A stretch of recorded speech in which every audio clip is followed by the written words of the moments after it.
Hey, what's going on, guys and gals? Dan the Man coming at you from the 60s Rule channel. And we got a new project going on over here. Yes, the PT-109 by Revell.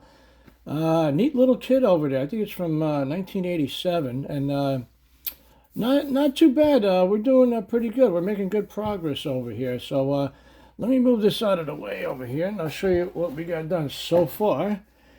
Let's pull this up, get it in frame of, whoops. Don't break it. Yeah.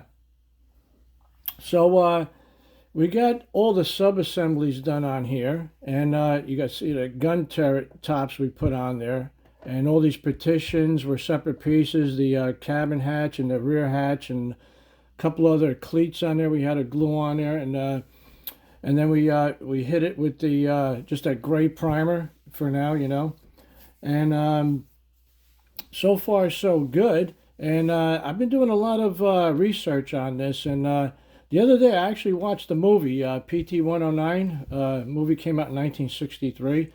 And I haven't seen that movie in like 50 years. And I remember my old man taking me to the movie theater. Every Saturday we'd, well, not every Saturday, but on Saturdays he would say, "Come on, Dan, I'm going to take you to the movies. We're going to watch another military movie," because my old man, he was stationed at Fort Sills, Oklahoma, back in the, was that 43, I think it was, and he was a cannoneer on a M3 Stuart tank. So of course he's going to take me to see a military movie. He's not going to take me, to see Sound of Music. Yeah, but anyway.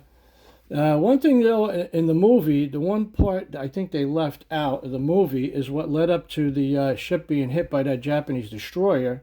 Um, According to the Navy documents and the testimony of Kennedy, Kennedy ordered a torpedo strike, and he said full throttle. But the thing is, the mufflers, six mufflers, had these flaps on there, and the flaps were on there because to keep the engine noise down, because this thing had three Packard V12s in there, kicking out like 4,000 horsepower, and they made a lot of noise. So they put the flaps on there to, cut down on the noise, and they were cruising about like six knots, something like that. And so yeah, so he said, okay, full throttle. So when he hit the throttle, something happened. There was a miscommunication between him and the engine crew chief, and the flaps were down and caused the engine to stall out because of back pressure. And I think they drifted actually into the destroyer. But anyway, who knows? That's what I read. And but anyway, it was a cool movie. So I was taking note of the colors and everything on this on these PT boats. I think they were dark green, if I'm not mistaken.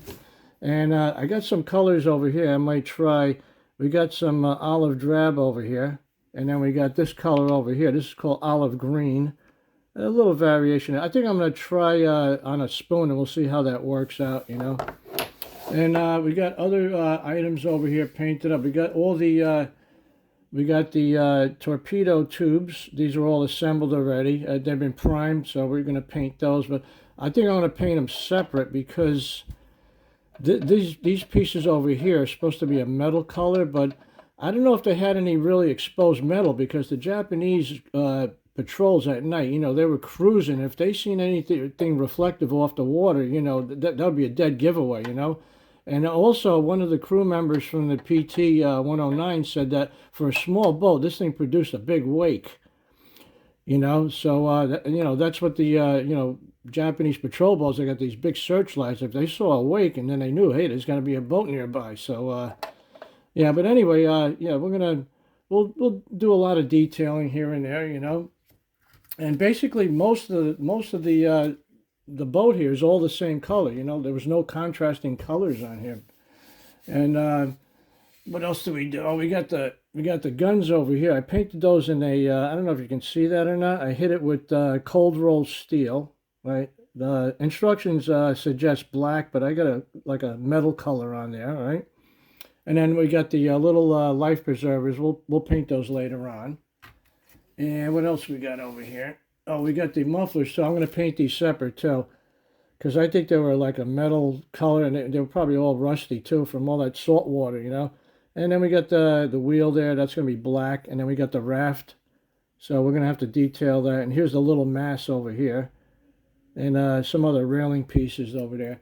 And then, yeah, we got the little guards, the little guardrails that go around the turrets. So that's probably going to be same color as the boat over here. So, oh, wait, and we got the figures over here, too. This is going to be fun. You guys know I like my 72nd scale figures. So we got 4 figures, and we got one over here. You can position the arms. I think he goes on that 37 millimeter cannon. All right, that was in the rear of the boat. But let me show you a neat little tip over here. If you guys want to paint these figures, you ever hear of a wet palette? I know maybe some of you guys have heard of a wet palette as opposed to a dry palette. Well, what a wet palette is, let me show you. Let me push this guy back here a little bit.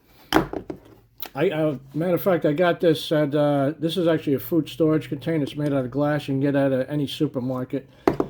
What this does, it keeps the paint moist, you know, in between painting sessions. All you got to do is get a sponge and cut it to fit inside here. You see that, guys? And then you fill it up with a little bit of water. You don't fill it all the way up. Just fill it up over here. Let the sponge absorb all that water, and it retains moisture. And then you get a piece of parchment paper. You get a roll of this parchment paper at the supermarket. You cut it to fit like that. And what that does, that'll keep all the paints that you put on here. You can put as many colors as you can fit in here. You know, depends on the size of your, wet palette. And that'll keep all your paints moist, all right? And then when you're done with your painting session, right, you take your lid, you seal it up like that, and then the next day you come back and the paint is still moist in there, you know, as opposed to a wet palette. I mean, a dry palette, I mean. And this thing works out great. I've used this so many times, guys, over the years, man, you know. But one thing I'll suggest to you is when you're done, you're completely done with your painting session, clean this thing out, because if you let water sit in there for a month and you go to use it again and open it up, it's going to stink like I have it. Ask me how I know that. So make sure you clean it out, all right? But yeah, this is great. A wet palette, yeah. All right, guys and gals, I think that's about it. And oh yeah, tomorrow we got Saturday dioramas with Dan the Man. So stay tuned for that, all right? All right, guys and gals, I think that's about it. And you guys and gals have a great weekend, all right? Enjoy your time at the bench. And remember, ain't nothing to it but to do it. Guys and girls, take care, be safe, and keep on building.